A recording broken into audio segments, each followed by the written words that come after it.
Bien, buenos días a todas y todos quienes nos acompañan hoy, tanto presencialmente en la Sala Colorada del Centro de Extensión de la Pontificia Universidad Católica de Chile, como a quienes nos siguen por la transmisión vía YouTube. Mil gracias por estar hoy con nosotros. Si bien nos alegra abrir nuevamente los espacios de conversación presencial, seguimos cuidándonos en medio de la pandemia del coronavirus, por lo que en este evento estamos realizando una actividad con audiencia presencial reducida. Le pedimos a nuestros asistentes que por favor permanezcan con su mascarilla. Mi nombre es Magdalena Saldaña, soy académica de la Facultad de Comunicaciones de la Universidad Católica e investigadora del Instituto Milenio Fundamentos de los Datos. Como integrante de la Comisión de Género del Instituto, tengo hoy el honor de saludarles y de presentar esta actividad conjunta del Programa de las Naciones Unidas para el Desarrollo y de Plataforma Telar, iniciativa que surge desde el Instituto Milenio Fundamentos de los Datos para estudiar el proceso constituyente, aplicando tecnologías y metodologías innovadoras que aporten al debate por una nueva constitución. La actividad que presentamos hoy se titula La paridad sí importa. Análisis del impacto de la paridad de género en el proceso constituyente chileno. Y tiene dos objetivos fundamentales. Por una parte, visibilizar las barreras y oportunidades que enfrentaron las candidatas a la convención en los procesos de nominación de candidaturas y de campaña electoral, explorando el impacto que el mecanismo de paridad de género tuvo en ellos. Y por otra parte, estimar cuál habría sido el resultado de las más de 3.000 votaciones que se llevaron a cabo en el pleno de la convención de no haberse escogido una convención paritaria en términos de género. Hace 2 años habría sido difícil imaginar una convención constitucional donde la mitad de sus integrantes fueran mujeres. Recién hace 5 años se exige a los partidos políticos que presenten un porcentaje no menor al 40% de mujeres entre sus candidatos. Hace 20 años no habríamos imaginado que una mujer pudiese ser presidenta de la República 2 veces. Hace 80 años las mujeres no podíamos votar en elecciones presidenciales ni parlamentarias en Chile. Hace 90 años las mujeres no podíamos votar en Chile. En el último siglo hemos avanzado considerablemente hacia una representación política más justa y más igualitaria en términos de género, y aún así se siguen observando prácticas discriminatorias contra las mujeres en procesos electorales. Es por ello que estudios como los que presentaremos hoy son primordiales para avanzar en igualdad de género y aportar al debate por más y mejor democracia. La primera presentación de hoy estará a cargo de Valentina Salas, cientista política, magíster en instituciones y procesos políticos, Master of Arts y candidata a doctora en ciencia política de la Universidad de Minnesota, Estados Unidos, y actual asesora senior del área de gobernanza y territorio del Programa de las Naciones Unidas para el Desarrollo en Chile. La segunda presentación la realizará Camila Díaz, cientista política, directora de investigación y formación académica en el Instituto Milenio Fundamentos de los Datos y coordinadora de Plataforma Telar. Después de ambas presentaciones, escucharemos a 3 invitadas que comentarán los resultados de los estudios. La ministra de la Mujer y la Equidad de Género, Antonia Orellana, la convencional constituyente y vicepresidenta adjunta de la Convención, Yarela Gómez, y la doctora en Ciencia Política, Jennifer Piscopo, directora del Departamento de Ciencia Política de la Universidad Occidental College en Estados Unidos. A continuación, dejo con ustedes a la doctora Silvana Sanlungo, directora de Desarrollo Académico y directora de Equidad de Género de la Pontificia Universidad Católica de Chile, y luego a Georgiana Braga Orillar, representante residente del Programa de las Naciones Unidas para el Desarrollo en Chile, quienes nos entregarán sus palabras de bienvenida.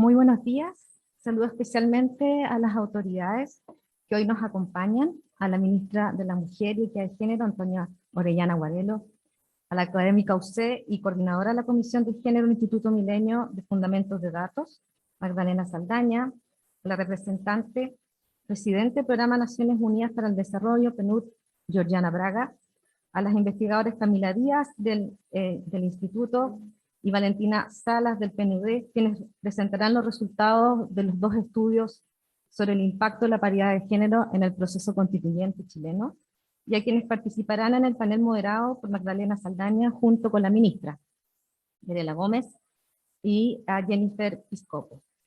Y a toda la comunidad que nos acompaña hoy día, tanto en forma presencial como por YouTube. Quisiera partir agradeciendo la invitación a presentar unas breves palabras y felicitar al trabajo colaborativo entre el PNUD y el Instituto Milenio de Fundamento de Datos en la realización de estos dos estudios. Para nuestra universidad es de suma relevancia que se presenten estos estudios de paridad de género en el proceso constituyente chileno y su impacto a nivel político y social, involucrando a la comunidad de este espacio de reflexión y conversación. La preocupación por fomentar una cultura con mayor equidad de género nació hace ya varios años en nuestra universidad y muy de la mano de la academia. En el año 2013 se forma la primera comisión Mujer y Academia, y unos años después, en el año 2018, la segunda comisión. Esta termina su trabajo presentando el informe Mujer y Academia 2, en el cual se plantean 6 recomendaciones principales que fueron aprobadas en el Honorable Consejo Superior. Dentro de estas, se propone la creación de la Dirección de Equidad de Género, para darle sustento, estructura y continuidad al trabajo. Es así como en mayo del 2019 se crea la Dirección de Equidad de Género, la que utiliza este informe como su ruta de navegación. Poco después, la dirección sistematiza las directrices emanadas en la comisión, estableciendo 3 focos estratégicos, cuyo propósito principal es promover la equidad de género y la igualdad de oportunidades en la planta académica y en el proyecto educativo. Estos son promover el aumento de la participación de mujeres en la academia y en cargos de autoridad, promover la conciliación de la vida laboral con la personal y familiar, fomentando particularmente las relaciones corresponsables. Y, en tercer lugar, centrada en el proyecto educativo, busca insertar paulatinamente la equidad de género en perfiles de egreso y planes de estudio, además de acompañar en procesos de enseñanza-aprendizaje.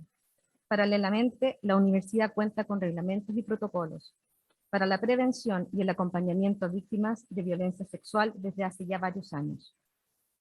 Desde la dirección hemos realizado diagnósticos y logrado visibilizar las brechas de género en la academia, los que muestran, por ejemplo, que si bien la participación de mujeres en la UC es globalmente de un 40%, cuando se analiza por disciplina se encuentran casos particularmente críticos, como el área STEM. Complementariamente, diversos estudios han identificado los procesos de incorporación, calificación y promoción académica como nudos o barreras para el avance de las trayectorias académicas, así como también la asignación estereotipada de labores académicas. Hemos logrado avances en materia de equidad de género en la UC, generando 2 políticas. La primera, velar desde la Vicerrectoría Académica por la realización de procesos equitativos en la selección e incorporación de nuevos académicos y académicas. Y segundo, contribuir y velar por la retención y persistencia de talentos, facilitando el apoyo, acompañamiento y orientación a la comunidad académica. Uno de los grandes avances que se gestó durante el año 2020 es el proyecto Fortalecimiento y Desarrollo Institucional, FDI, del Mineduc, Formación Universitaria y Equidad de Género, un desafío para sensibilizar e integrar el enfoque de género en la cultura de la comunidad UC.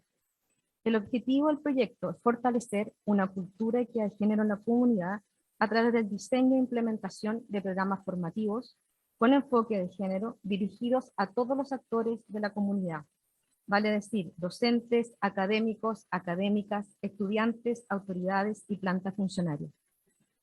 Otro avance muy importante en la UC, logrado a fines del 2021, fue la adjudicación del proyecto Innovación en Educación Superior INES de Género, iniciativa lanzada por primera vez en este año por la NIT. La propuesta, presentada en forma conjunta por las vicerrectorías académicas y de investigación, busca igualar el avance de la carrera de investigación para hombres y mujeres, distribuir la carga horaria de manera equilibrada y fomentar el liderazgo de las académicas a distintos niveles. Como resultado de este proyecto de 3 años, se espera generar espacios libres de violencia de género, contribuyendo además al desarrollo de políticas de corresponsabilidad y bienestar universitario, favoreciendo la instalación de un programa de equidad de género en investigación, desarrollo, innovación y emprendimiento, I+D más I+E, en la universidad. Con estas iniciativas y otras más, que no tengo tiempo de relatar, buscamos avanzar hacia una cultura más equitativa en materia de equidad de género en la UCE. Muchas gracias.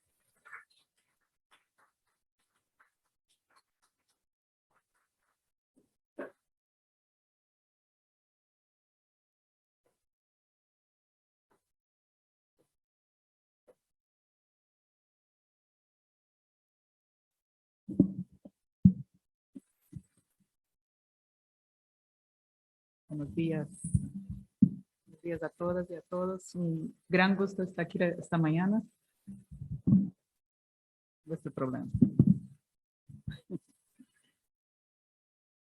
Muchas gracias.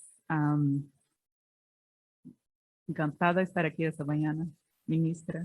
Un gran gusto conocerla. Muchas gracias por estar aquí esta mañana. Convencional, también un gran gusto conocerla aquí esta mañana.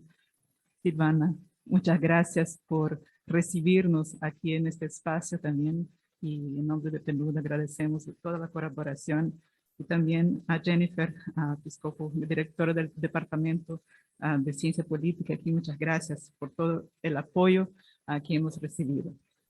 Saludo a todos y a todas aquí en este espacio, también que nos acompañan virtualmente, porque claro, por pandemia estamos todavía por modelos híbridos. Me parece muy bien, creo que esto va a ser un legado de la pandemia, por lo menos un legado bueno. Vamos a seguir ahí teniendo más amplio espacio, porque personas que no estén en Santiago también pueden acompañarnos. Quería comenzar primero saludando también a todos y a todas, no solamente, y también compartir que personalmente tengo un gran gusto de estar aquí.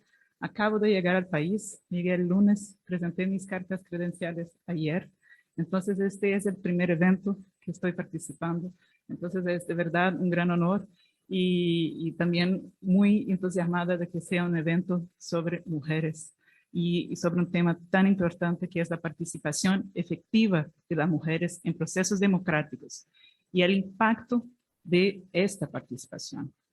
Siempre hemos dicho que la presencia de mujeres en espacios democráticos cambiarían los resultados de estos espacios, pero aquí vamos a llegar a tener un poco de evidencia de esto. Entonces me parece sumamente importante que tengamos estos espacios.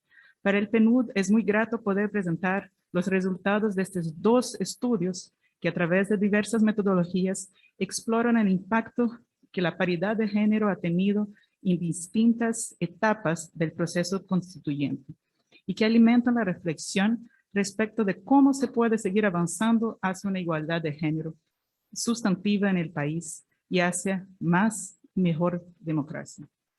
Permítame agradecer a la plataforma TELAR, iniciativa del Instituto Milenio de Fundamento de los Datos, socios en este evento y con quienes hemos tenido una oportunidad de trabajar.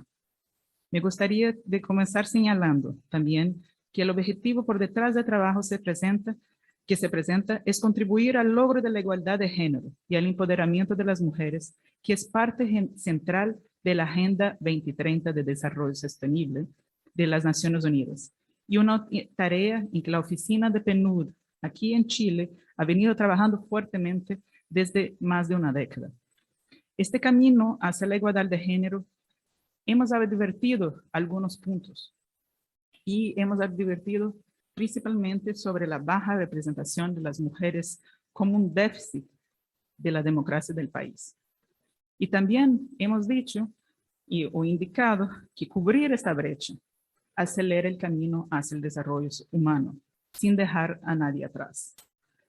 Estudios como El laberinto del poder hemos evidenciado que las mujeres experimentan dificultades diferenciadas para acceder a estos espacios democráticos, basadas en prácticas culturales sexistas, en reglas institucionales poco abiertas, a los liderazgos femeninos y también en sesgos y discriminaciones recurrentes. Muchas veces esto empieza antes de la persona participar del proceso democrático, hasta en casa. El actual proceso constituyente surge en un momento de fuertes demandas sociales por cambio y también en el marco de importante protagonismo en Chile y a nivel mundial del movimiento feminista. En este contexto, en el contexto cómo se ha desarrollado el proceso, las expectativas generadas en la ciudadanía y los estándares impuestos en materia de involucramiento de las mujeres, de participación ciudadana y de transparencia y de inclusión. La Convención Constitucional es el primer órgano constituyente a nivel mundial con un mecanismo de paridad de género, tal que garantizó un equilibrio total de representación entre mujeres y hombres. De igual importancia fue la representatividad de los pueblos indígenas en el órgano, y que dará origen a la primera propuesta de constitución chilena escrita por un órgano democráticamente electo. Desde el PNUD estamos convencidos que es de sumo interés mirar entonces a este proceso y a la Convención Constitucional como un reflejo de los avances que son posibles lograr en materia de igualdad de género y apropiada representación de las mujeres, así como también los desafíos que aún siguen pendientes. En este marco, hoy se presentan dos estudios. El primero de ellos fue elaborado por PNUD y se orienta a conocer, a partir de la experiencia de las mujeres que postularon la Convención Constitucional, cómo la paridad influyó en el proceso de nominación de candidaturas y también en el periodo de campaña. El segundo, elaborado en conjunto por el PNUD y la plataforma TELAR, analiza las votaciones de mujeres y hombres durante el proceso de redacción del borrador constitucional, observando las diferencias en el voto entre ambos sexos y simulando las diferencias que hubiéramos observado en el contenido del borrador, en caso de no haber existido paridad de género. De verdad me parece esto un estudio único y muy interesante. Esperamos que estos análisis sean de aporte para el debate por más igualdad de género y más democracia en Chile y quizás también en el mundo. Quedará por estudiar luego el impacto que la paridad de género ha tenido en la representación sustantiva de las mujeres en otras etapas del proceso de cambio constitucional y en la propuesta de la nueva Constitución. Será un aprendizaje comprender cómo la paridad alcanzada tras un lento avance de la incorporación de mecanismos para promover la representación política de las mujeres influyó finalmente en el proceso constituyente. Por todo lo dicho, reafirmamos nuestro compromiso para seguir contribuyendo en estos temas en colaboración con el Instituto Milenio y así como considerar las elecciones que este órgano constituyente paritario inédito en el mundo nos deja para la representación descriptiva y sustantiva de las mujeres en la política. Y aquí nuevamente reafirmo todo mi compromiso personal también en este tema y mucho gusto estar aquí y seguir en los próximos años acompañando a ustedes. Muchas gracias.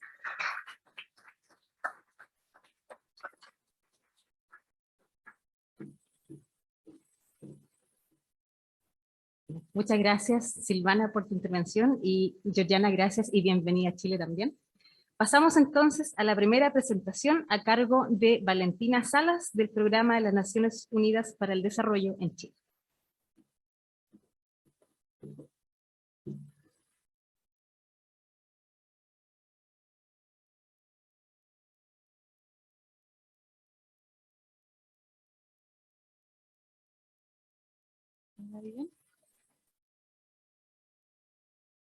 Un segundo, tenemos que ponerlo también en YouTube, así que...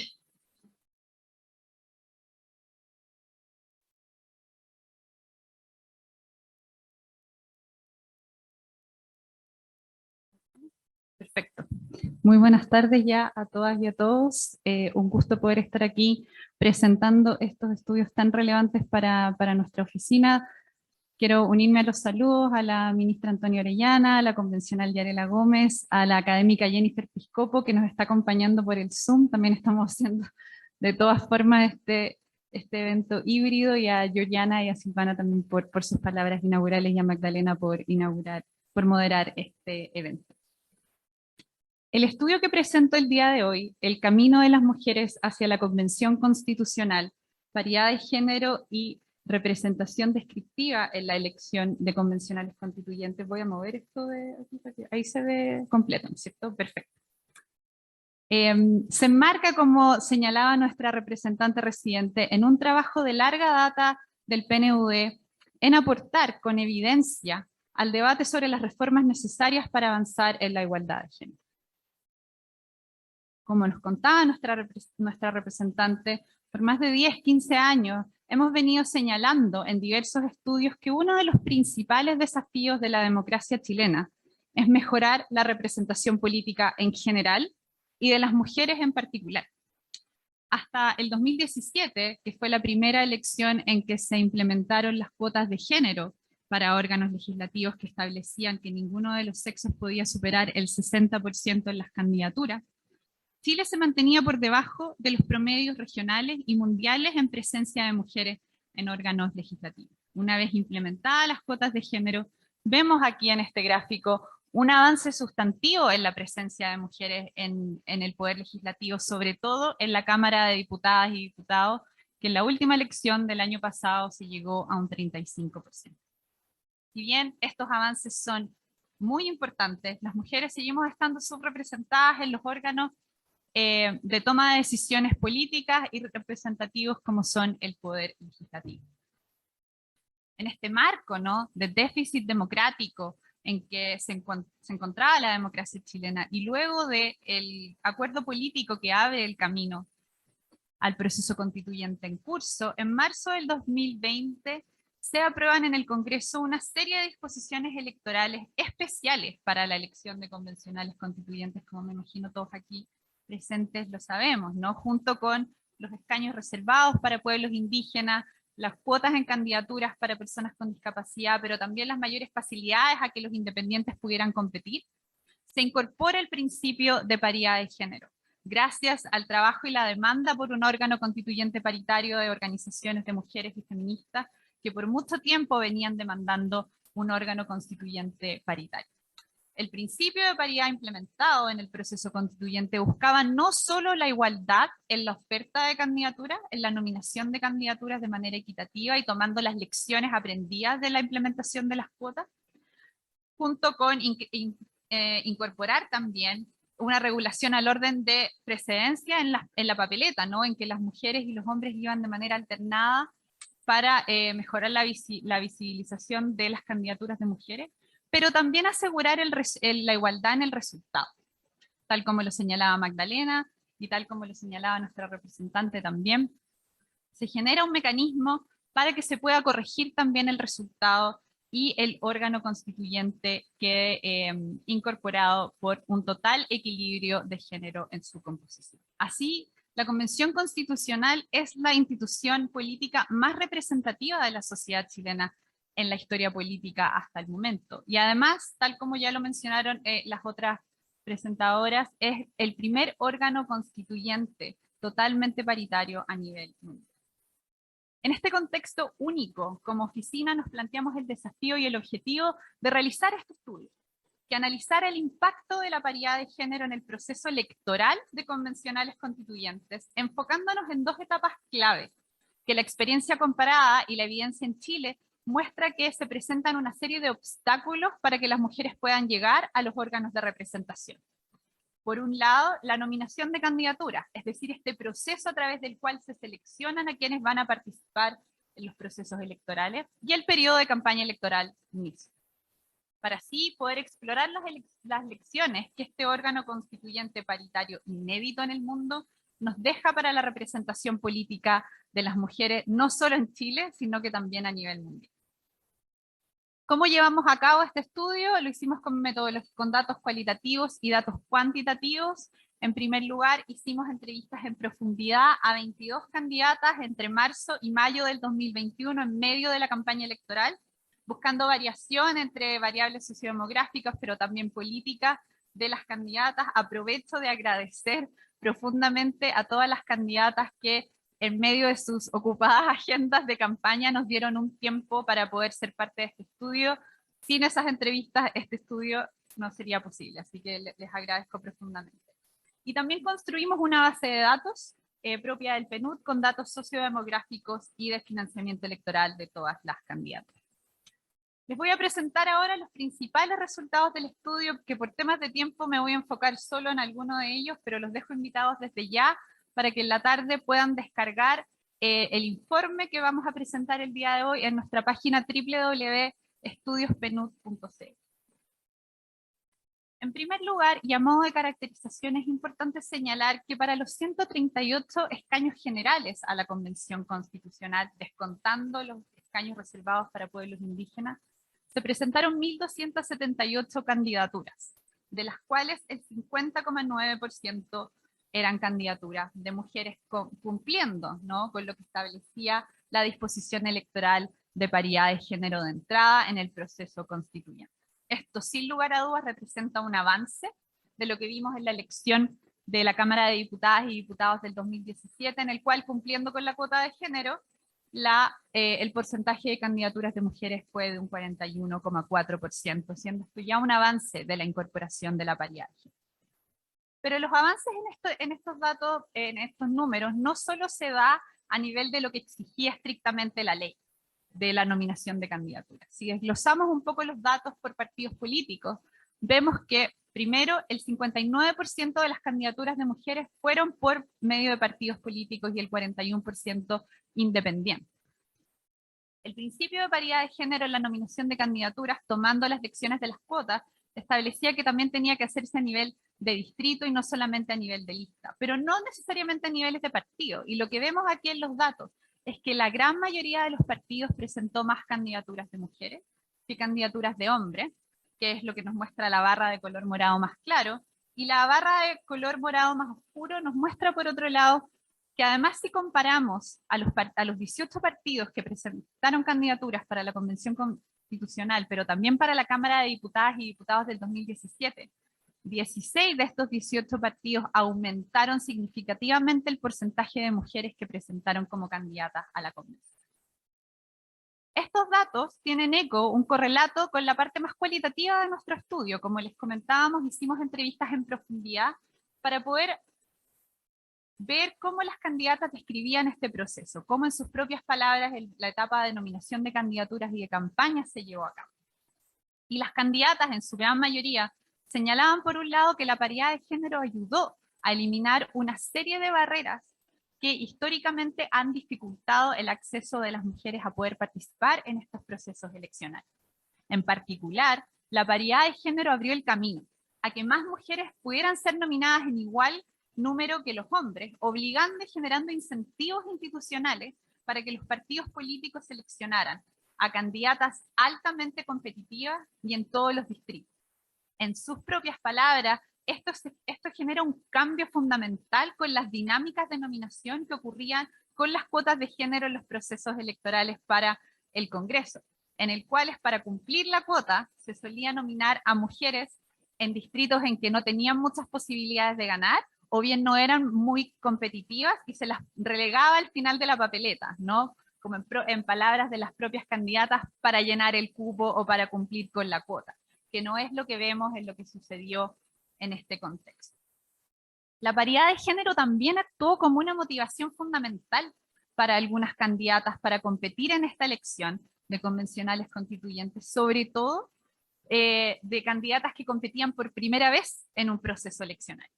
Muchas de ellas señalaron que la incorporación del principio de paridad significó para ellas una oportunidad única en la que se podía avanzar en los derechos de las mujeres.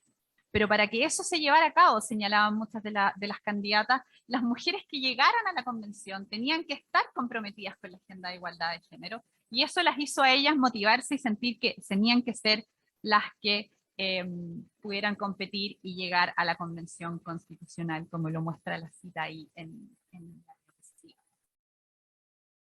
Sin embargo, y a pesar de estos avances que vemos en lo que lleva la paridad, en lo que implementó, de lo que implicó la incorporación de la paridad de género, En todos los relatos de las candidatas vemos que la incorporación de la paridad de género no vino acompañada de la eliminación de prácticas y reglas informales discriminatorias contra las mujeres que están ampliamente arraigadas en las organizaciones políticas y que históricamente han obstaculizado el camino de las mujeres hacia las instituciones de representación política. En primer lugar, la mayoría de las candidatas señala que, y ahí uno puede observar que a pesar de un contexto de paridad de género, las mujeres siguen siendo blanco de cuestionamiento a sus capacidades y a su idoneidad para ser una buena candidata, todos estos cuestionamientos basados en estereotipos de género, que definen lo que es una candidatura exitosa o una buena candidatura. Por un lado, muchas candidatas fueron cuestionadas por su juventud, la cual se asociaba a una falta de experiencia política o a una falta de capacidades políticas para poder ser candidatas. Cuestionadas por sus personalidades y sus estilos, por sus formas de vestir, por la forma en que hablan, contrapuestos con atributos masculinos, ¿no? Con atributos de liderazgo masculinos que se suelen valorar en las organizaciones políticas a la hora de ser nominados, como por ejemplo hablar fuerte, imponer las ideas, ser confrontacional. Y también muchas candidatas fueron cuestionadas en su idoneidad para ser candidatas por ser madres, con unos discursos asociados a una supuesta incompatibilidad entre la maternidad y las actividades de campaña, sobre todo las candidatas que tenían hijos e hijas más pequeños. Así, en voz de las entrevistadas, la paridad de género se instaló sobre una cultura de las organizaciones políticas ampliamente discriminatoria contra las mujeres. Muchas de las entrevistadas atribuyen esto a que, a pesar de la paridad de género, los liderazgos en las organizaciones políticas, a excepción de las organizaciones netamente de mujeres, siguen estando dominadas por los hombres. Así, muchas de ellas señalan que sin el principio de paridad creen muy poco probable que ellas hubiesen sido nominadas en estos procesos por todos estos cuestionamientos de los que fueron blancos. Por otro lado, estos cuestionamientos externos en el proceso de nominación hacen eco en las candidatas, y también por procesos de socialización de género se observan muchas de las candidatas, y esto también tiene mucho correlato con la investigación comparada de la participación de mujeres en política, amplios sentimientos de inseguridad y desconfianza en las propias capacidades para poder hacerlo. Muchos señalaban que parte importante de la nominación tiene que ver con este proceso en cuestionarse a las candidatas de ¿seré tan inteligente? ¿Seré capaz? ¿Me la podré? De afrontar este desafío, sobre todo en un contexto que era una elección para la Convención Constitucional, en que los conocimientos técnicos se asociaban mucho también a liderazgos masculinos. Sentimientos de inseguridad y desconfianza que ellas señalan no vieron en sus compañeros hombres en los procesos de nominación. Es más, se observa una brecha de autoconfianza entre las mujeres y los hombres, en que los compañeros de organización política siempre decían yo quiero, yo puedo, yo lo hago. Una entrevistada que está en el informe señalada les daba para ser a todos presidente de la República o grandes cargos, y uno levantaba una piedra, decía una entrevistada y salía un candidato, versus las mujeres que nunca o en muy pocas ocasiones decían yo quiero ser candidata. Las mujeres señalan que en la mayoría ellas esperan a ser nominadas por otros que puedan relevar y destacar sus liderazgos, que no es lo que sucede en la participación de hombres en procesos de nominación. Una vez ya materializada la nominación de candidaturas y cuando nos pasamos a la etapa de la campaña electoral en sí misma, la investigación comparada muestra que las campañas son procesos sumamente complejos para las mujeres, por distintas razones, y en un contexto de paridad de género, las campañas electorales siguen siendo una etapa muy compleja, porque a los cuestionamientos que ya les comentaba, se suman los cuestionamientos sexistas del propio electorado, ¿no? Las candidatas fueron blanco también de muchos cuestionamientos también a sus capacidades, a su juventud, pero también a sus cuerpos, experiencias de acoso sexual, acoso político, violencia política, también mucha en redes sociales, que las candidatas contaban en gran cantidad en las entrevistas. Pero además sentían que la crítica era mucho más aguda con las mujeres que con los hombres en este proceso, lo que hace que siempre sentían que estaban en una constante prueba externa, de tener que probarle al resto que estaban ahí por sus propias capacidades, no por la paridad, y que sabían de lo que estaban hablando. Así, muchas de ellas señalan que gran parte del tiempo que dedicaron en la campaña fue a estudiar. muchas señalaban estuve estudiando como loca, y eso hacía que perdiera o que se disminuyera el tiempo que podían dedicar a las actividades de campaña tradicionales, como el puerta a puerta, como el volanteo, etc. Otro desafío importante en los periodos de campaña electoral para las mujeres es este desafío de poder conciliar las actividades de campaña con las responsabilidades de cuidado.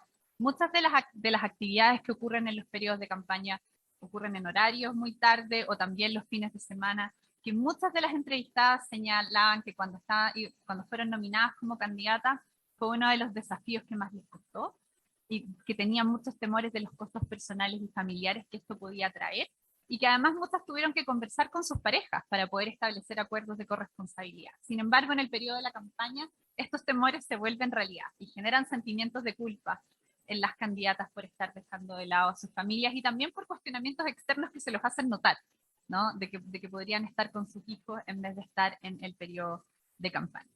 Este desafío, que no es nuevo, es clásico de la actividad de mujeres en política, se vio intensificado en el contexto de la pandemia. Recordemos que la campaña de convencionales constituyentes estuvo en el medio de la pandemia, además donde se cambiaba de fase, y esto implicó el cierre de establecimientos educacionales, el cierre de jardines infantiles, donde se aumentaron las responsabilidades de cuidado, pero además se generaron nuevos sentimientos de culpa, en que las candidatas sentían que podían llevar el COVID a sus casas, y estaban por hacer campaña arriesgando a sus familias.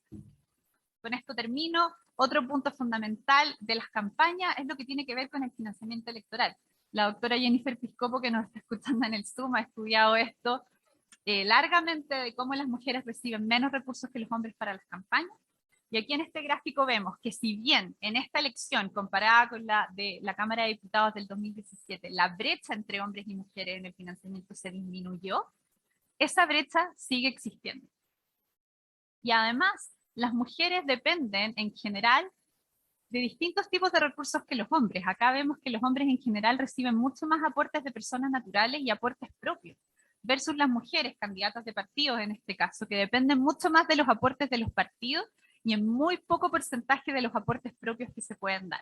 Uno, porque las redes de financiamiento han mostrado, los estudios están dominadas por hombres, pero también porque a las mujeres les cuesta más, nos cuesta más pedir créditos, ¿no?, para poder financiar estas actividades. Así, para cerrar, y los dejo de nuevo invitados a que puedan descargar el estudio, los mecanismos institucionales de paridad de género son fundamentales y necesarios para avanzar en mayor representación política de las mujeres. Pero también necesitamos avanzar en otro tipo de reformas que nos ayuden a eliminar estas prácticas y reglas informales y barreras discriminatorias que afectan la participación de las mujeres, tanto en temas de financiamiento como en el trabajo con los partidos y en los trabajos con las organizaciones políticas. Así que ahora le doy el paso a Camila para que pueda presentar el segundo estudio que ve en mucha más profundidad el impacto de la paridad en la Convención Constitucional y en la representación sustantiva de las mujeres. Muchas gracias.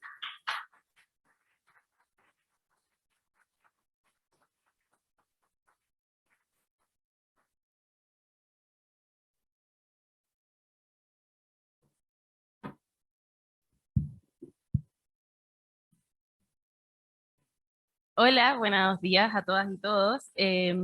Como bien decía Valentina, ahora vamos a hacer el paso a este estudio que habla sobre representación sustantiva de las mujeres en la Convención Constitucional. Y este estudio que hicimos desde Plataforma Telar en conjunto con el Programa de Naciones Unidas para el Desarrollo, analiza el impacto que tuvo la paridad de género en las votaciones de la Convención Constitucional, específicamente en el periodo de votaciones sobre normas constitucionales. Bueno, entonces la pregunta de investigación principal de este estudio es ¿cuál es el efecto que tuvo la paridad en las votaciones sobre normas constitucionales en la Convención? Y para poder responder, nosotros realizamos dos tipos de análisis. En primer lugar, les vamos a mostrar un análisis sobre lealtades, que habla sobre la cohesión que tienen los y las convencionales a la hora de votar con respecto de sus propios grupos. Y además, otro análisis que habla sobre paridad en las votaciones, que se trata de unas simulaciones de convenciones hipotéticas que realizamos para ver qué normas se habrían aprobado o rechazado en un caso en donde las mujeres estuvieran representadas con una menor proporción a la que existió en la Convención Constitucional. Entonces, sobre datos. ¿Qué datos utilizamos para generar estos análisis? Ambos análisis los realizamos a partir de las 3.363 votaciones que hubo en el Pleno de la Convención Constitucional durante el periodo de votaciones de normativas constitucionales que ocurrió, como bien dice ahí, entre el 6 de enero y el 14 de mayo del 2022. Tomamos todas estas votaciones que ocurrieron, dejamos solo fuera las normas sobre procedimiento y las agrupamos en las 12 categorías que pueden leer ahí. Les voy a dar unos segunditos para que las lean. Bien. Entonces vamos con el primer análisis sobre la cohesión de las convencionales, como les contaba, un análisis sobre lealtades de los grupos. Primero, para hablar de lealtad tenemos que definir qué es lealtad. La lealtad es una medida de cohesión de los grupos y que indica qué proporción de votos de una o un convencional es similar a la mayoría, o perdón, se corresponde con la mayoría de los votos de su mismo grupo. Entonces, en el fondo, este índice nos muestra que a mayor cantidad de votos de una o un convencional, realizan en conjunto con su grupo, entonces mayor porcentaje de lealtad existe. Tenemos ahí un par de ejemplos. Podemos decir que una convencional tiene, por ejemplo, un 80% de lealtad con su propio sexo, si esa convencional realiza el 80% de sus votaciones, igual que la mayoría de las demás convencionales. También lo podemos ver en relación, por ejemplo, a los conglomerados políticos. Podemos decir que un convencional tiene un 65% de porcentaje de lealtad a pueblo constituyente si el 65% de sus votos es similar a cómo votaron la mayoría de los miembros de ese conglomerado. Entonces vamos a partir con el análisis de la cohesión de las convencionales con relación a su propio sexo, es decir, cuán similar votaron las y los convencionales a sus grupos en términos de sexo. No se nota muy bien aquí en el gráfico, pero aquí tenemos las 12 categorías que les mostré anteriormente, y en barras verdes tenemos a los hombres convencionales y en barras naranjas a las mujeres convencionales. ¿Qué nos dice este gráfico? Principalmente que en todas las categorías, las mujeres votaron de manera más cohesionada que los hombres. Votaron más agrupadas con el sexo, ¿no? Fueron más leales al sexo. Y además, que no solo votaron juntas o agrupadas en términos de género, en normativas sobre género, sino que también en otras normativas que llaman mucho la atención, como descentralización y forma de Estado, o las normativas sobre justicia. Pero también podemos ver este análisis de lealtad, incluyendo como variable el conglomerado político, y eso es lo que hicimos en el segundo gráfico. Aquí comparamos las diferencias que existen entre las lealtades al sexo con el conglomerado político, y como medida usamos la mediana, ya que representaba mejor los datos. Volvemos a tener nuevamente las 12 categorías, los hombres en barras verdes y las mujeres en barras naranjas, y además agregamos esta barra gris que divide el gráfico, ¿no? ¿Y qué nos dice esta barra gris? Que hacia la izquierda, es decir, más cercano a las categorías, las votaciones se generan con mayor lealtad a los conglomerados políticos, y hacia la derecha de la barra, las votaciones se generan con mayor lealtad al sexo. Entonces, podemos ver aquí como gran conclusión que los hombres tienden a votar con mayor lealtad hacia su conglomerado político en todas las categorías, y las mujeres, si bien en la mayoría de las categorías también votan con lealtad a su conglomerado político, hay 4 categorías en las que votan con mayor lealtad al sexo. Esas categorías, se las digo porque no se ve tan bien, son derechos económicos y sociales, las normativas sobre ética, las normativas sobre justicia y también las normativas sobre medio ambiente y modelo de desarrollo. Bueno, y pasando al segundo tema, que es cuál fue el efecto que tuvo la paridad en las votaciones o en la aprobación o rechazo de ciertas normas.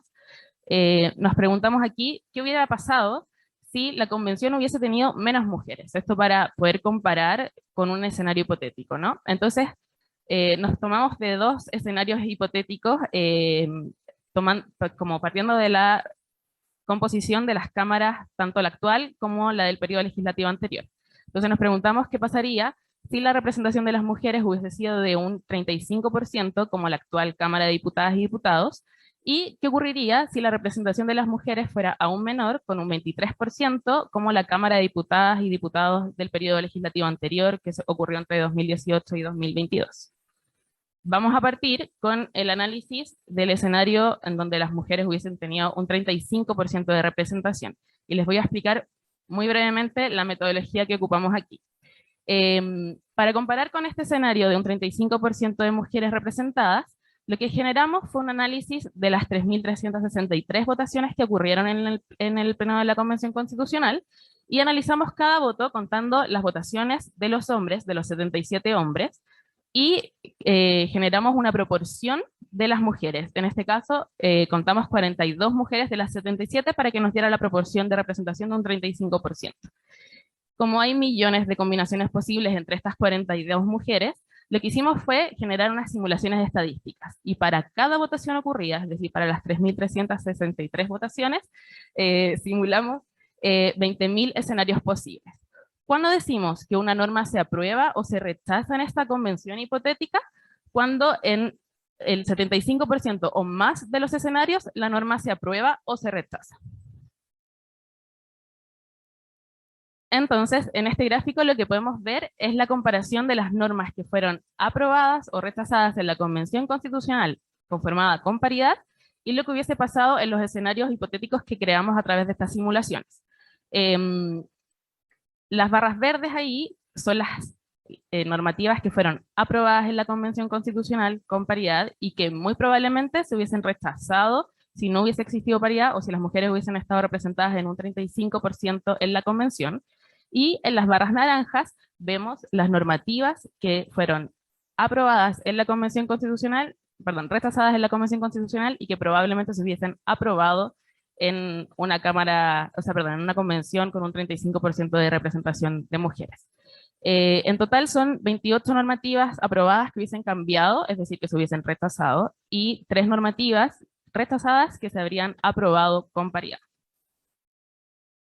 Les traemos algunos ejemplos. En este caso solo trajimos como ejemplos normas aprobadas que podrían haber sido rechazadas en estos escenarios hipotéticos. Llama mucho la atención, por ejemplo, normas sobre género, como la educación sexual integral o el sistema integral de cuidados, pero también encontramos normas sobre medio ambiente y modelo de desarrollo, por ejemplo, aquella que establece que la naturaleza tiene derechos y que es deber del Estado y la sociedad protegerlos, y normativas que establecen instituciones, como por ejemplo el Consejo de Defensoría de los Pueblos y la Defensoría de Derechos de la Niñez. Hay más, como les contaba, son 28. Bueno, y en esta última tabla traemos una simulación de los 2 escenarios que yo les comenté anteriormente que habíamos analizado.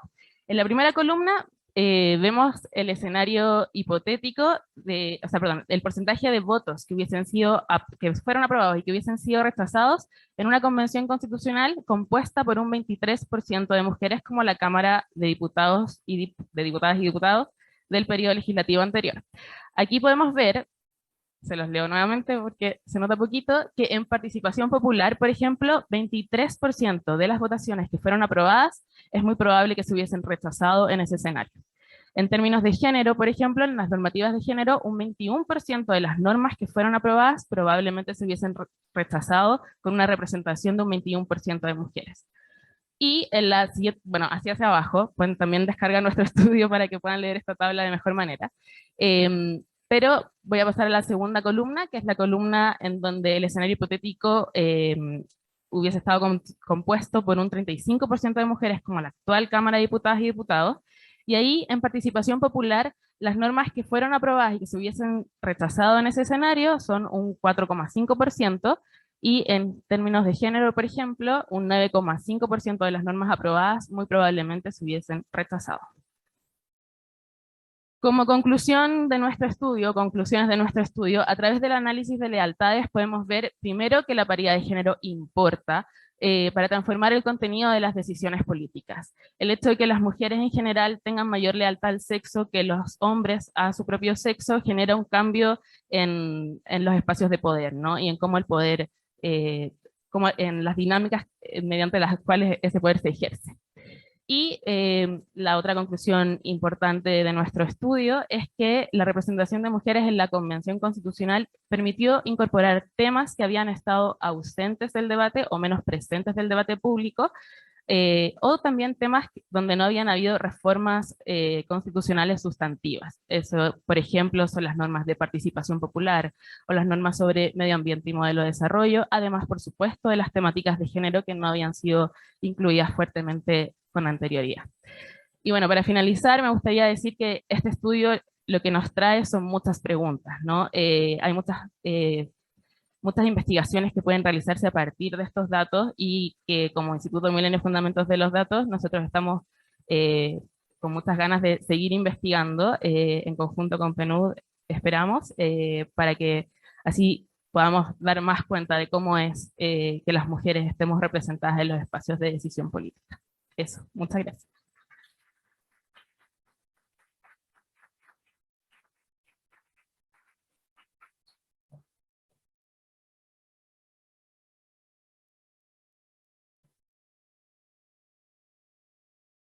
Bueno, muchas gracias, Valentina, Camila. Fascinantes datos que nos entregan los estudios del PNUD y de Plataforma Telar, que han oficialmente invitados e invitadas a descargar estos dos estudios.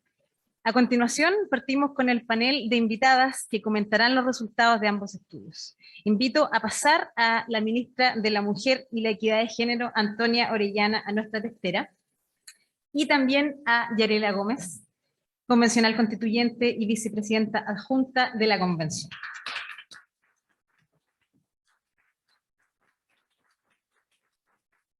La doctora Jennifer Piscopo nos acompaña de manera virtual desde Estados Unidos y cada una de nuestras panelistas tendrá 10 minutos para comentar sus impresiones sobre los estudios que presentamos hoy. Ministra, tiene la palabra.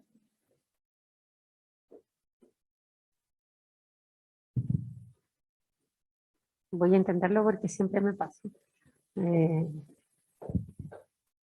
Y también hago el spoiler de que me voy a tener que ir antes de poder escucharlo todo. Mil disculpas, pero les hago el spoiler porque vamos a ir a anunciar junto con el director del Servicio Civil que finalmente logramos desbinarizar la postulación de personas a cargos del Estado en el sistema del servicio civil, permitiendo que la población trans pueda por fin postular con su identidad de género al Estado. Que sabemos un paso pequeño, pero es muy importante.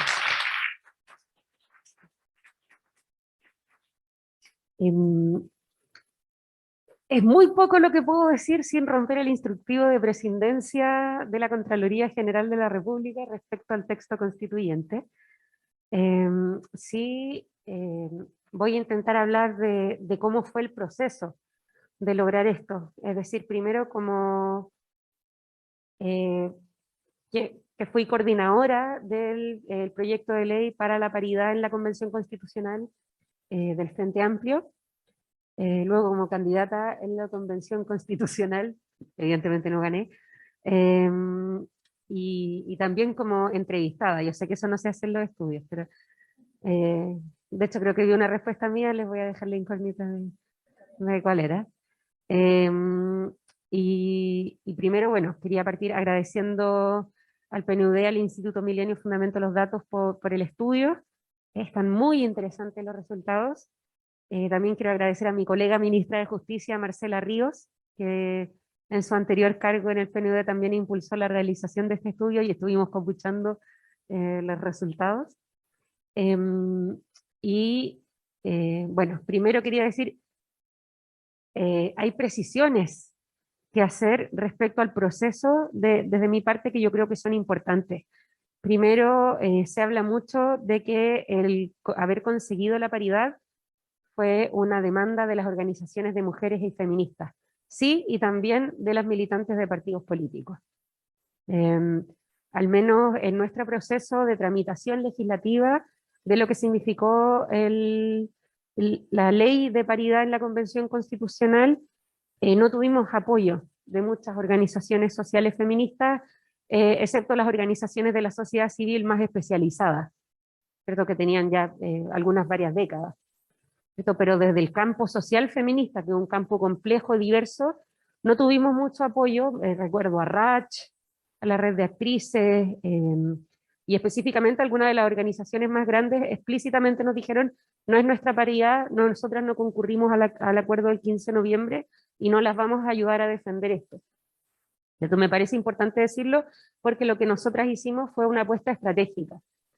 Fue una apuesta estratégica por la paridad en un momento en que no fue el acuerdo del 15 de noviembre el que abrió la posibilidad del proceso constituyente, sino el que institucionalizó su cauce a través de un mecanismo establecido como la Convención Constitucional, el proceso constituyente en definitiva. No fue un proceso fácil. Y ahí suena cachiporrearse, pero yo sí quiero destacar que nosotras tuvimos la visión estratégica porque teníamos la voluntad, y lo habíamos definido hace muchos años, de querer construir un proyecto político de izquierda que incluyera el feminismo como eje rector en momentos de crisis de los mismos partidos de izquierda, cuando no me da vergüenza decir que muchos de nuestros compañeros estaban peleando por quién era más revolucionario, solo en base al acuerdo del 15 de noviembre, mujeres de distintas fuerzas políticas, progresistas, pero también un par de derechas que fueron fundamentales en la tramitación de la ley, fuimos capaces de establecer mínimos posibles y máximos posibles de la ley de paridad.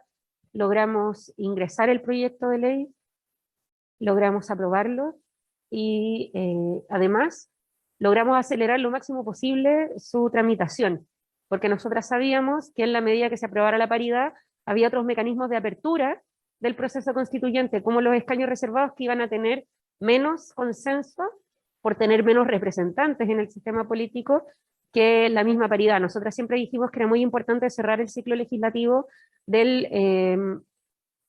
hasta 2000, se me fueron las fechas, no, pues del 2019, del 2019, es decir, en enero, o sea, en enero del 2020, así funciona el año legislativo, con la paridad ya aprobada. Muchas parlamentarias, y sobre todo parlamentarios, no quisieron hacerlo para poder celebrar el 8 de marzo que habíamos aprobado, pero para nosotras era fundamental poder iniciar el nuevo ciclo legislativo con la paridad ya aprobada y poder dar curso a la discusión respecto a los escaños indígenas. Y digamos, el desarrollo de la discusión respecto a los escaños para los pueblos indígenas demostró que teníamos razón. Esa discusión se demoró excesivamente a propósito de algo imprevisible, que era la pandemia, ¿cierto? Y el atraso del plebiscito, pero que ya se mostraba que sin el empuje inicial de la paridad, separado de ese proceso de ampliación estratégica del proceso constituyente, ya era difícil de seguir impulsando desde nuestro sector de la política. Ahí los propios pueblos tuvieron su propio camino, ¿cierto? Y lo digo a modo de reivindicación porque para nosotras no fue un proceso fácil, no fue un proceso fácil ni hacia el feminismo, ni tampoco hacia nuestros propios partidos, el decirles como no importa tu competencia de quién es más radical en este estallido, sino cómo podemos proyectar más allá del hecho mismo este proceso. Eso nos valió críticas de lado y lado, pero logramos persistir con el apoyo de muchas parlamentarias, que fueron fundamentales, y también de algunos parlamentarios, no todos. Pero fue un proceso muy complejo, en el que también las organizaciones de la sociedad civil, yo hago esa distinción entre organizaciones sociales y organizaciones que son más especializadas en su expertise, con un componente más profesional y estable, que se dedicaron muy dirigidamente, nos dividimos sin quererlo, mucho los roles. Si tú miras las fotos de quienes estábamos todos los días en la galucha del Congreso, éramos puras militantes de base de los partidos. Y las de la red de politólogas y un par de organizaciones más que fueron claves. Mientras tanto, las de organismos más especializados hicieron un lobby dirigido y específico hacia representantes de sectores más reacios, hacia las demandas de las mujeres y de la paridad. Y es así, tú lo puedes ver en cada foto de cada sesión, en cada protesta que hicimos afuera del Congreso, en cada punto de prensa, en una cuestión que constata en el archivo. Y así fue que llegamos a la aprobación de la ley el 8 de marzo, como querían los que querían tenerlo ese día por otros motivos. Y yo la lección que extraigo de eso es que de todas formas, independiente de quienes concurrieron o no a impulsar la ley, Sí, un punto fundamental para que lograra ser aprobada es que nosotras jamás dijimos que éramos nosotras las impulsoras. Ninguna de las organizaciones, ni las de la sociedad civil, ni de los partidos, ni las organizaciones feministas específicas que apoyaron. ¿Por qué? Porque sabíamos que la medida que fuera identificado como algo de solo un sector disminuían sus posibilidades de ser aprobado, y las veces que hemos logrado levantar datos respecto a la paridad es que no es una ley con nombre, ¿cierto? No dicen, ah, esto lo impulsó tal parlamentaria. Las mujeres en general y el país le atribuyen al movimiento feminista y de mujeres el logro de la paridad, y eso es algo muy bonito porque es una ley que le pertenece a todas, y por lo que estamos viendo en los resultados va a beneficiar a todas.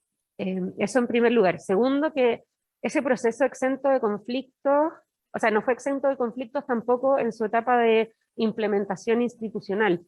En enero del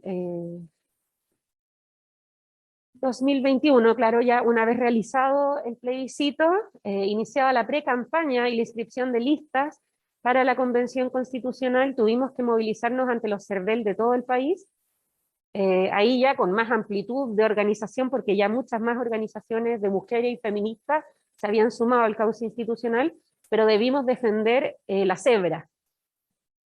Y esa fue la campaña. Más de 3.000 mujeres a nivel nacional firmaron la Carta Defiende la Cebra, y nos organizamos con convencionales, no soy ronca, no.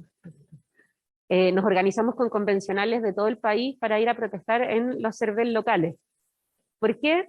Porque pese a la declaración expresa de la ley, se le permitió a algunas listas el poder presentar digamos, una conformación en la cédula que no respetaba la cebra.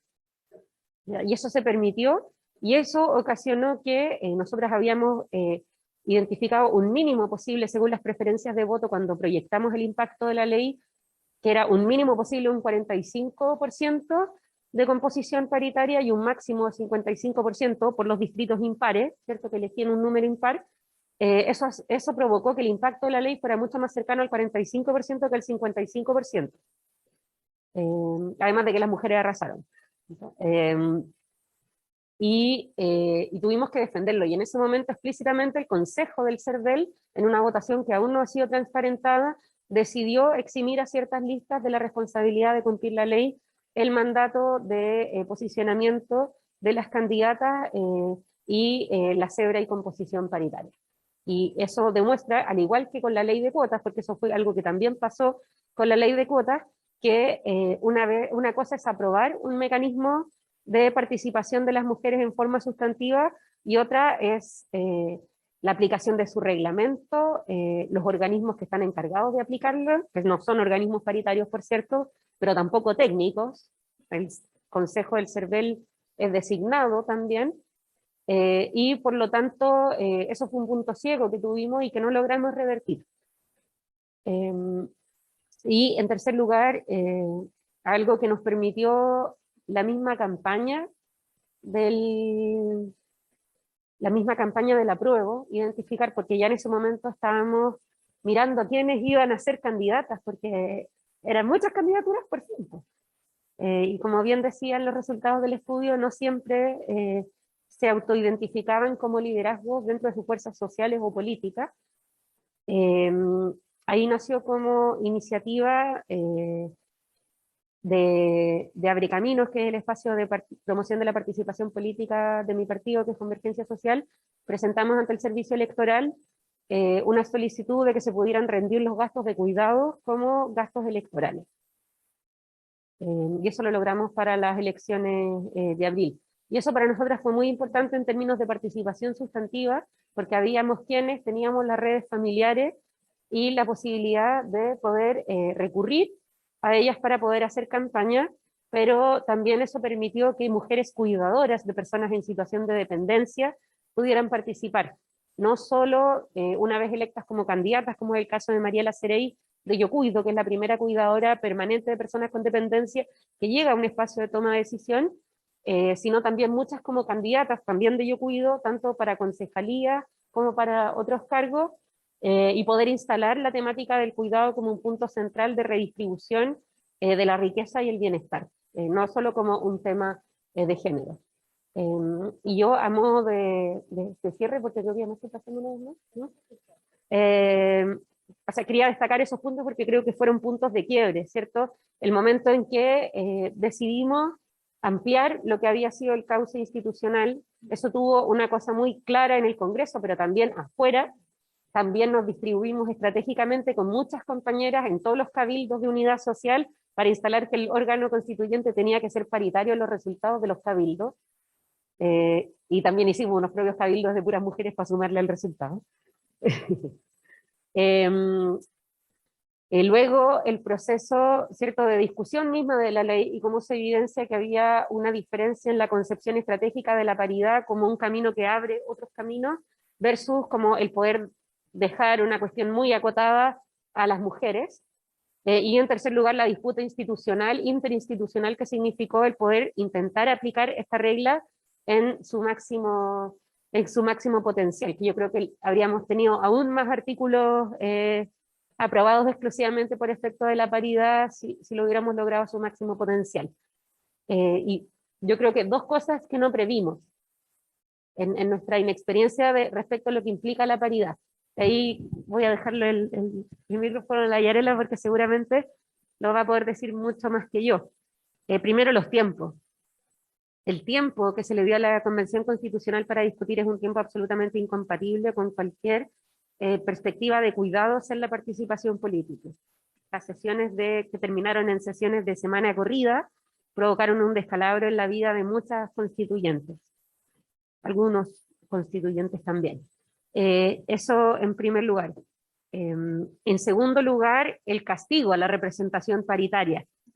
No es tan extraño que se haya elegido a muchas mujeres en respuesta al malestar ante la política, porque la política estaba muy masculinizada, y por lo tanto ante eso las mujeres representaban un factor de renovación. Pero hoy que vemos que la campaña contra el nuevo texto está centrada principalmente no contra el texto, sino contra quienes lo escribieron, uno de los rasgos más habituales que se pueden encontrar apuntan precisamente a los que son el nudo de la participación política de las mujeres. La inexperiencia, la falta de saber, el que quizás no son las mejores oradoras porque han tenido disímiles incursiones en política, y si empiezas a hacer doble clic en cada uno de esos prejuicios vas a ver que la paridad significó una irrupción también y un quiebre de cierto pacto social de representación que tampoco está exento de conflictos entre quienes mismos la eligieron. Y por lo tanto, yo creo que es importante que tomemos ese factor en consideración hoy que está en juego la aprobación o no del nuevo texto, y también que hay que pensar en las estrategias para aquello. Muchas gracias. Y perdón, pero me tengo que ir. Gracias, ministra. Muchas gracias por compartir con nosotros en realidad estos entretelones del proceso, que en realidad no teníamos acceso a esa información, así que muy, muy interesante. Gracias, ministra. Seguimos con Yarela, entonces.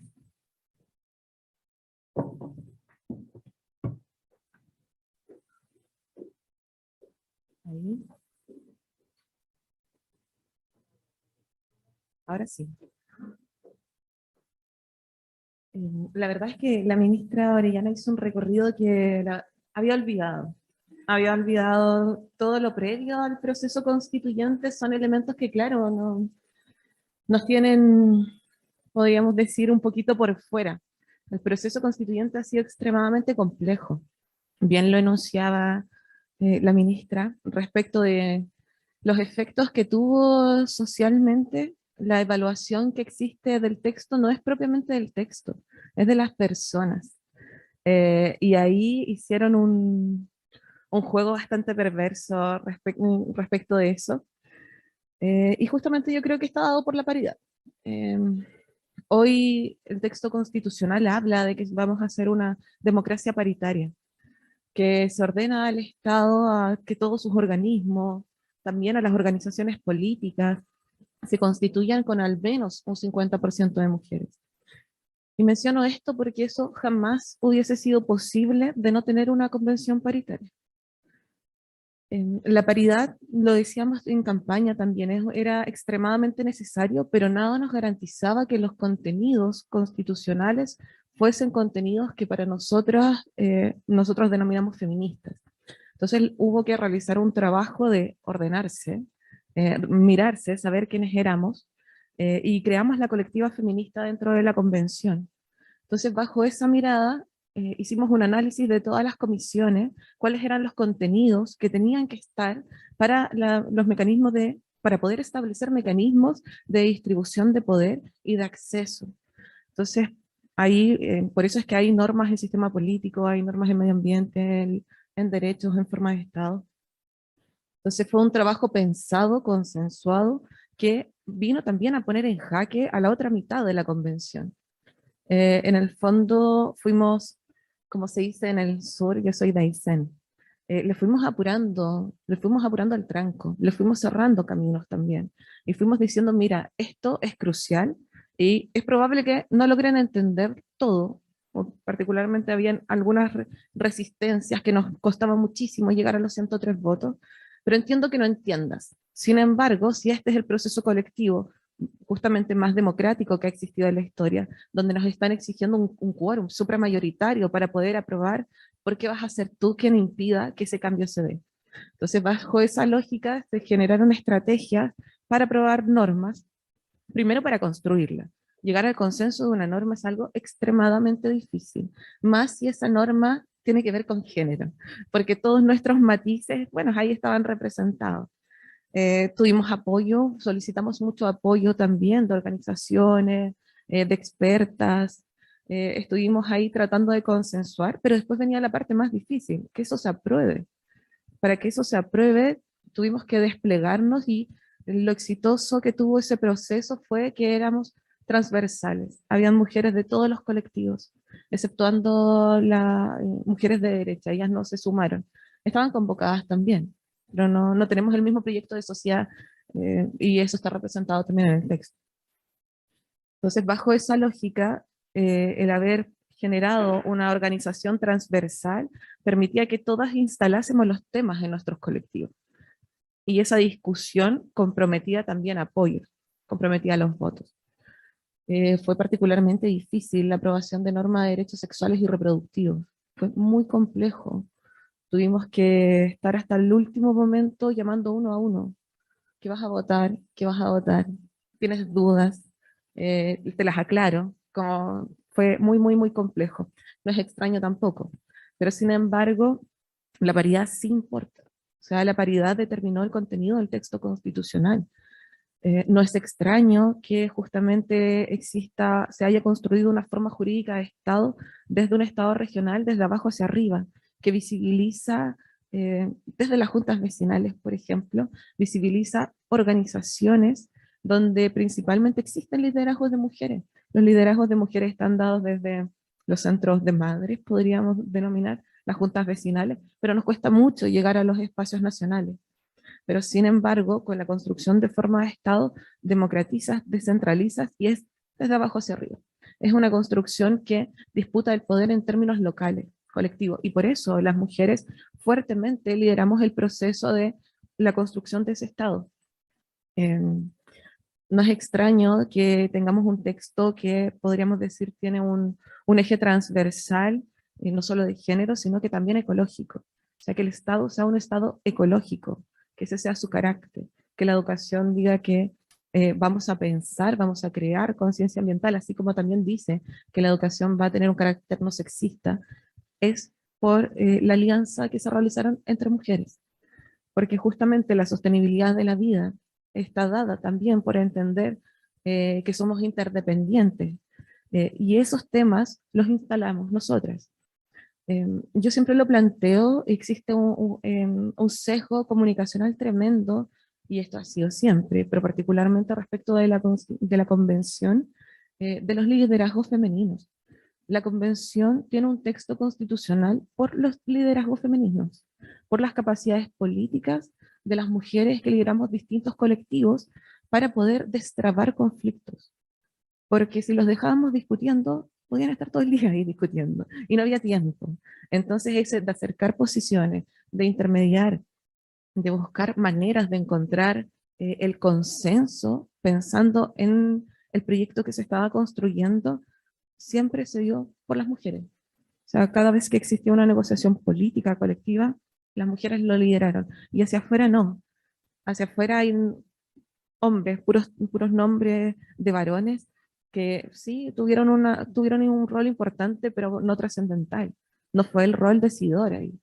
Entonces yo espero que la historia en algún momento logre analizar todos esos datos, así como este tipo de análisis que están realizando, no solamente me parece importante, sino que me encanta que ya exista algo respecto de eso, porque nosotras también decíamos, alguien debe estar analizando esto, alguien tiene que estar diciendo qué es lo que está pasando o acercándose por último a esa realidad.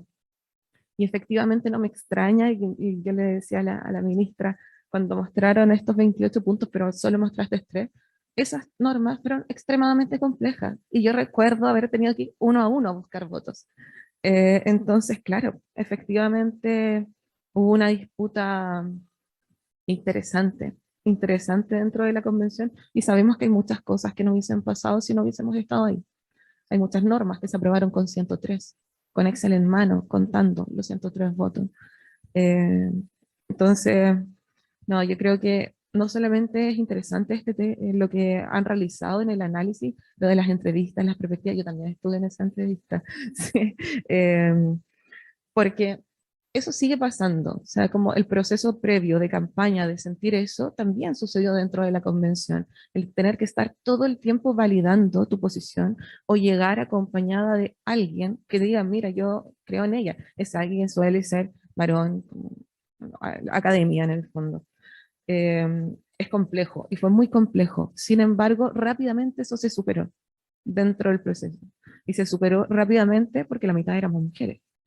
Pero siempre existió también una disputa interna que podríamos hacer otro análisis de eso, sería interesante igual, de cómo el conocimiento específico de la mujer era invisibilizado e invalidado respecto del mismo conocimiento que tenía un compañero. Y era extraño, era como tener que dar la lectura siempre de mira dónde estás, como en una convención paritaria, tener todo el tiempo que estar situando. Creo que fue interesante, creo que son experiencias que nos pueden dar camino de cómo va a ser la implementación de aprobarse la nueva constitución, por cierto, de la democracia paritaria, cómo van a cambiar las lógicas relacionales, cómo vamos a ir construyendo política desde otra mirada, sin lugar a duda, desde otra mirada. Yo no digo que esa mirada, y aquí quiero ser como enfática, particularmente sea, mm, diría, no sé cuál es la palabra precisa, así que voy a construir una oración después. Yo creo que esa mirada no en sí misma está exenta de complejidades o de dificultades. No, no creo que sea la mirada con la que tendríamos que funcionar, pero sí da una perspectiva de análisis distinta que no había estado nunca antes. Y como no había estado nunca antes, hay elementos, temas, dinámicas, prácticas relacionales que vienen a aportar en esta construcción colectiva. Entonces, bajo esa lógica, la paridad importa. La paridad importa, importa tanto que tuvimos que consagrarla constitucionalmente, porque también a veces hay que acelerar también los procesos. Ya cuando presentaste, y, no, hace 90 años no podíamos hacer esto, hace 80 no podíamos hacer esto. Es bien interesante porque funciona también un poco como lo que señalaba la ministra Orellana.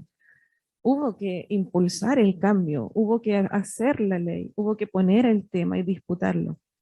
Y ahí nosotras tenemos no solamente mucho que decir, tenemos experiencias de vida que nos han hecho siempre estar en espacios políticos, lo que sea. O sea, desde ir a excusar a tu hijo porque llegó tarde al colegio, tratar de mediar conflictos familiares. Esa experiencia es una experiencia no solamente enriquecedora, es una experiencia que facilitó la construcción de normas constitucionales. Eso yo lo encuentro no solamente hermoso, sino que digno de análisis. ¿Cómo eso sucedió? Bueno, ahí están todas las experiencias para poder eh, pensarlo. La construcción del texto constitucional respecto de materias que lo cruzan y que está dada por esta experiencia femenina. Hoy esta experiencia femenina también se cruza con la experiencia de exclusión, una experiencia de exclusión que tuvo también ahí acompañamiento, por ejemplo, de los pueblos. O sea, ese cruce bastante interesante, como entre grupos vulnerados, dio también un marco interesante respecto de lo que se construyó en el texto. Yo creo que, bueno, las felicito por los análisis que están realizando. Creo que hay que seguir en ese camino, profundizar muchísimo más porque necesitamos más datos, más información, porque el proceso que se viene de aprobarse la nueva constitución habilita un cambio político y de sociedad tremendo. Va a ser un proceso bien interesante, así que mientras más información tengamos, más fácil va a ser poder realizar esas prácticas. Muchísimas gracias.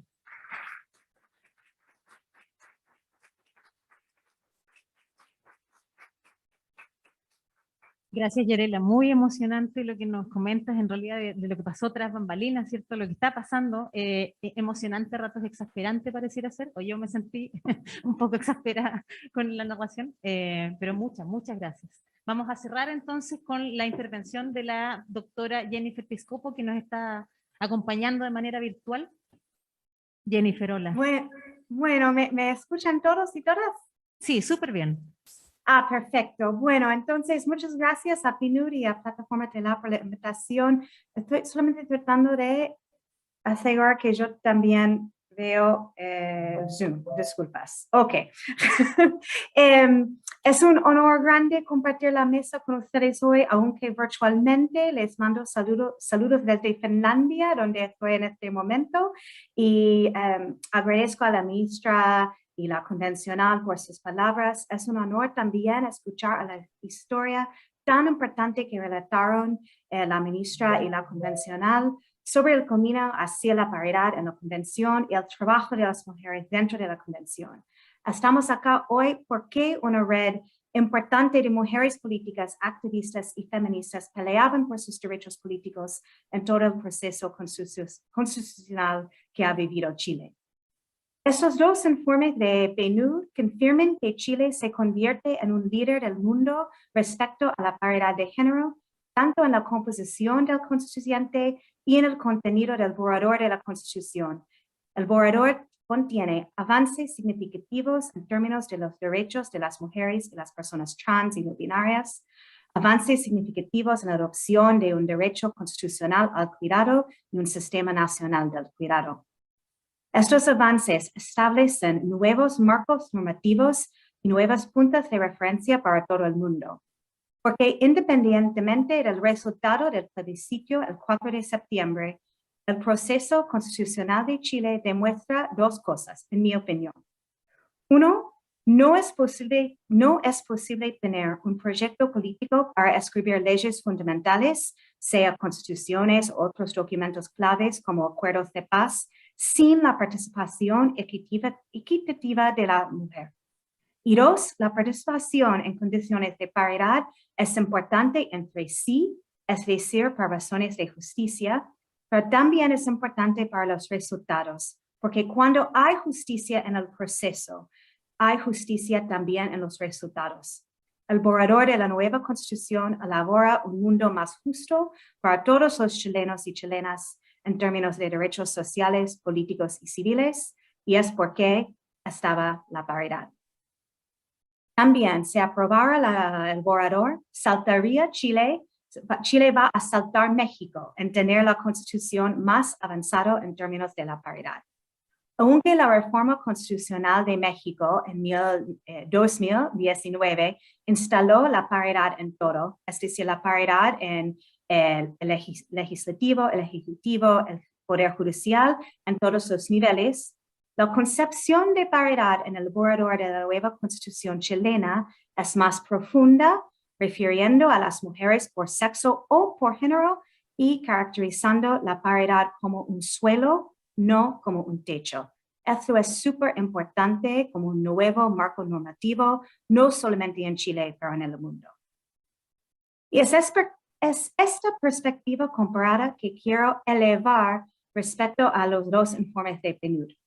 Porque mientras la experiencia chilena es única en términos de los avances descriptivos y sustantivos de las mujeres, también es la verdad que persisten padrones globales respecto a la inclusión y exclusión de las mujeres en los procesos políticos. En términos del camino de las mujeres al constituyente, el estudio sobre las mujeres como candidatas muestran que las mujeres decidieron candidatearse porque el puesto de convencional no era un puesto político y porque querían realizar cambios reales a las leyes fundamentos del país. En este hay un eco importante de otros estudios sobre la ambición política de las mujeres, tanto en los Estados Unidos y en los otros países latinoamericanos. Las mujeres, por promedio, son motivadas por razones de carrera, no son motivadas por razones de carrera, sino por razones de hacer una diferencia en la política. En las encuestas, por ejemplo, los hombres son más dispuestos que las mujeres para decir que siempre han contemplado una carrera política, mientras las mujeres son más dispuestas que los hombres a decir que contemplan ser candidatas cuando hay el chance de influir en el diseño de las políticas públicas. Eso también es lo que pasaba en Chile. Otros padrones respecto a las candidatas que son repetidos en otros países son los obstáculos estructurales por la división desequilibrada en las tareas domésticas, la dependencia de las mujeres en los dirigentes políticos y en el patrocinado político para llegar a la nominación, y la falta de fondos para sus campañas en comparación que los hombres. Pero hay dos diferencias en el proceso constituyente chileno que son súper notables del informe de PNUD. Uno, que los partidos políticos en esta ocasión, motivados por la paridad, buscaban mujeres candidatas activamente. Y dos, que los partidos políticos no discriminaban contra las mujeres en el financiamiento, es decir, que daban dinero a las mujeres y los hombres en proporciones iguales por promedio. Para mí, estas novedades señalan que la paridad puede promover la igualdad por cambiar los incentivos de los líderes de los partidos. Cuando hay que tener mujeres, no solamente como candidatas, sino electas, las buscaban y las financiaban. La paridad hace que los dirigentes partidarios descubren que hay mujeres. Pero convertir las actitudes de los dirigentes políticos no es suficiente. La próxima frontera es convertir la familia, los esposos y las parejas. Sin igualdad en la división de las tareas domésticas y las tareas del cuidado, no vamos a tener igualdad entre mujeres y hombres y no vamos a tener que las mujeres participen en condiciones de igualdad en la política. Y para cerrar, en términos de la representación sustantiva de las mujeres en la convención, los resultados de este informe también son reflejados en los estudios comparativos. Aunque no todas las mujeres entienden su género en los mismos términos y no todas las mujeres priorizan el género, en el promedio vemos que las mujeres tienen intereses en común. Tienen intereses en común no porque son un grupo homogéneo, sino porque comparten la experiencia de mover en el mundo con la identidad de mujer y así experimentan los efectos de discriminación, estereotipos, violencia. En la mayoría de los casos en el mundo, cuando hay más mujeres en los parlamentos, hay más atención a los derechos humanos, los derechos de las mujeres, el bienestar de los otros grupos vulnerables y atención al medio ambiente. Las simulaciones del estudio de PNUD y Plataforma Telar son convincentes y con ellas nunca es posible dudar en la importancia de tener paridad en la política. Muchas gracias.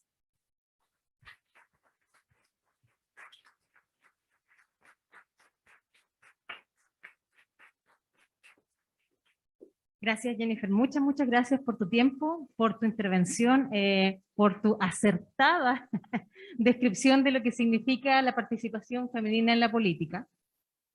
Lamentablemente hemos llegado al final de esta actividad, se nos acabó el tiempo, la verdad es que qué ganas de seguir conversando sobre estos temas y seguir escuchando las presentaciones a las que tuvimos acceso hoy.